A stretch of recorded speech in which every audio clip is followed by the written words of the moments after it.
वो चुनाव नीचे गवर्नमेंट इनकी थी, ऊपर इनकी थी, पूर्ण रूप से ये ईवीएम का चुनाव था। अगर 65 सीट पे तो इनकी जमानत जब्त नहीं हो तो मेरे काम पकड़ लेना। आया था सबसे ज़्यादा भ्रष्टाचार अगर किसी ने किया, ओम प्रकाश धनखड़ ने किया।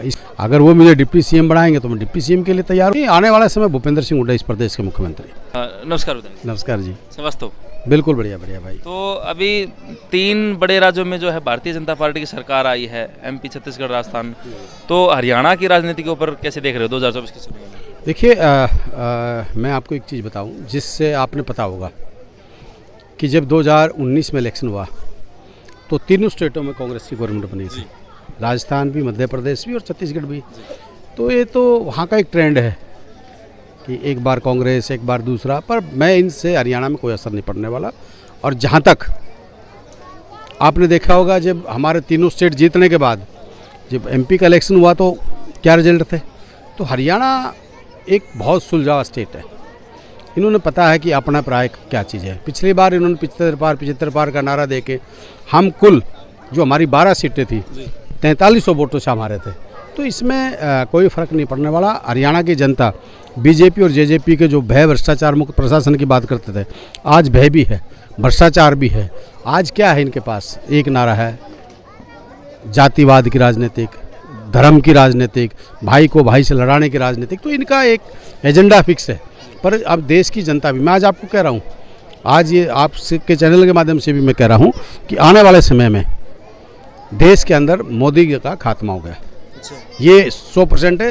राजस्थान, मध्य प्रदेश और छत्तीसगढ़ में जिस प्रकार से मोदी ने जो अपने नेताओं से भय था, वो नेता ही आप देख रहे हैं कि कब्र खोदने का काम करेंगे। और हरियाणा में नहीं, पूरे देश में जो इंडिया गठबंधन बना है उसका परिणाम ये होगा कि मोदी आने वाले समय में मोदी इस देश से लोगों ने बाहर करने का काम करेंगे। और आने वाला समय कांग्रेस और इंडिया गठबंधन का। तो अगर कांग्रेस पार्टी की बात करें सर, तो हरियाणा में देखने लग रहे भाई, हुड्डा साहब अलग हो रहे हैं, गुटबाजी चल रही है, मैडम किरण चौधरी अलग हैं, सुरजेवाला, तो वो कहीं ना कहीं क्या डिसमोटिवेट नहीं करेगा पार्टी? देखिए, कोई अलग नहीं, सारे एक हैं। और आदरणीय राहुल गांधी जी ने इनको सबको टाइट किया। आने वाला समय चौधरी भूपेंद्र सिंह हुड्डा जी का है। कांग्रेस में सब ने पता है कि 10 साल में चौधरी भूपेंद्र सिंह हुड्डा जी ने कितना विकास कार्य इस स्टेट में किए थे। तो आप नेक्स्ट सीएम किसको मान रहे हो? नहीं, आने वाला समय भूपेंद्र सिंह हुड्डा इस प्रदेश के मुख्यमंत्री। तो अगर भूपेंद्र सिंह हुड्डा जी की बात करें तो उन्होंने एक बाइट दी है कि अगर कांग्रेस की सरकार आती है हरियाणा में तो डिप्टी सीएम ब्राह्मण होगा। तो क्या हम कुलदीप वत्स को लिस्ट में देख सकते हैं सर? देखिए, मेरे नेता आदरणीय चौधरी भूपेंद्र सिंह हुड्डा जी, आदरणीय मेरे नेता राहुल गांधी जी और कांग्रेस हाईकमान और जो हमारे नेता हैं, जो जिम्मेवारी मुझे देंगे, चाहे वो चपरासी की दें, चाहे सिपाही की दें, चाहे वर्कर की दें, मुझे अपनी जिम्मेवारी जो मुझे लगेगी उसको मैं बेखूबी निभाने के लिए तैयार हूँ। अगर वो मुझे डिप्टी सीएम बनाएंगे तो मैं डिप्टी सीएम के लिए तैयार हूँ। वो मुझे ये कहेंगे इतने कांग्रेस का एक वर्कर बन के काम करना, तो मैं मेरे नेता राहुल गांधी जी और आदरणीय सोनिया जी और प्रियंका जी और आदरणीय चौधरी भूपेंद्र हुड्डा, दीपेंद्र जी, जो मुझे फैसला करेंगे मुझे मंजूर है। पिछली बार जो कृषि मंत्री ओपी धनखड़ साहब को क्या समीकरण लगाया था आपने, कैसे हराई? ये बहुत बड़ी बात थी कृषि मंत्री को हराना। देखिए, कारण क्या था, इस प्रदेश में ये सारे बीजेपी के नेता अहंकार के घोड़े के सवार थे। ना ये किसी के दुख में ना दर्द में आना जाना इन्होंने, ना किसी आदमी से सीधे मुंह बात करनी। जहाँ ये विकास कार्यों की बात करते थे, अगर मैं बात करूँ, मैंने विधानसभा में भी ये मुद्दा उठाया था, सबसे ज़्यादा भ्रष्टाचार अगर किसी ने किया, ओम प्रकाश धनखड़ ने किया। इसके जो चमचे थे, आज पंचायतों में जाओ आप, गांव में विकास कार्यों की बात करते हैं धनखड़ साहब, कहते हैं मैंने 1600 करोड़ रुपये विकास कार्यों के बादली हल्के में दिए।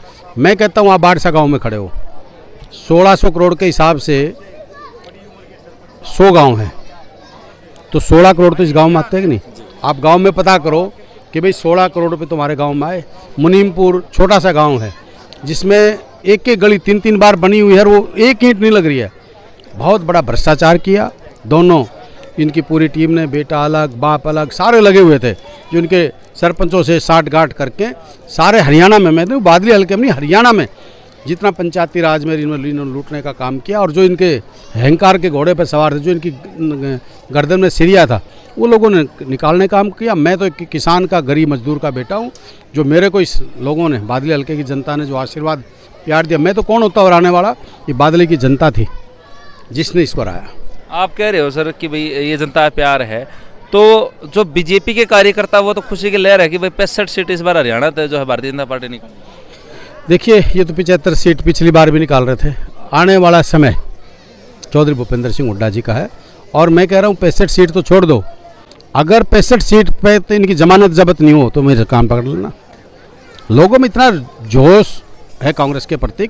ये तो जो ठग्गा बग्गे की बात करी, कहीं ना कहीं मैं राजस्थान का रिजल्ट लोग कुछ भी माने, पर हमारी 27 सीट ऐसे थी जिन्हें बहुत मिनिमम मार्जिन से हम हारे हैं।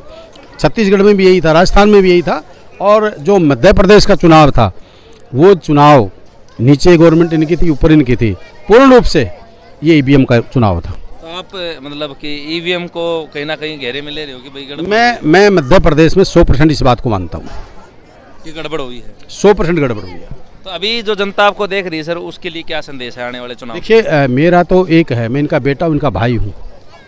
इनके हक और हकूक़ की लड़ाई ईमानदारी से मैंने लड़ी है और आगे भी लड़ता रहूँगा, और आने वाला समय बादली हल्के का समय होगा। चौधरी भूपेंद्र सिंह हुड्डा इस प्रदेश के मुख्यमंत्री बनेंगे, और जो कसर रही है, जो विकास कार्यों की, रोजगार के, आज मेरे इलाके के युवा रोजगार बगैर रोजगार के घूम रहे हैं, नशा अपराध बादली हल्के में बहुत था, हालांकि हमने बहुत कुछ अंकुश लगाया है। मैं एक चीज़ का आश्वस्त करता हूं बादली हल्के की जनता को, आपका बेटा आपका भाई दोबारा भगवान ने जन्म दिया है। मैं ईमानदारी से इस जनता की सेवा करूंगा, ना मैं किसी बदमाश को पनाह दूं, ना मैं बदमाश को पसंद करता, ना नशा बेचने वालों को, ना नशा करने वालों को। मेरा एक मिशन है अच्छी शिक्षा, मेरा इलाका शिक्षित भी और विकसित भी हो, और युवाओं को रोजगार मिले। धन्यवाद सर। धन्यवाद आप।